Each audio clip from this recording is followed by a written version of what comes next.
ICC world cup 2023 के बाद बाबर आजम को बहुत सारी तनकीद का निशाना बनाया गया।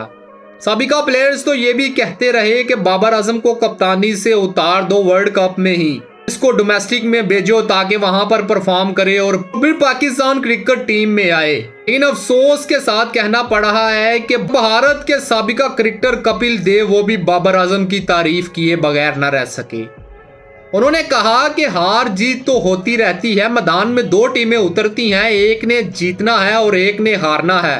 उन्होंने ये भी कहा कि आप सिर्फ क्रिकेटर को एक नजर से देखते हैं कि सिर्फ और सिर्फ परफॉर्म करे। ये भी कहा कि बाबर आजम वो प्लेयर है जिसने पाकिस्तान क्रिकेट टीम को नंबर 1 पर लाया। बाबर आजम भी दुनिया का नंबर 1 बैट्समैन रहा। अफसोस कि जो हमारे साबिका क्रिकेटर्स हैं वो बाबर आजम पर तनकीद पे तनकीद कर रहे हैं। वो तो ये चाहते हैं कि बाबर आजम को क्रिकेट टीम से निकाल दिया जाए, क्योंकि आपको तो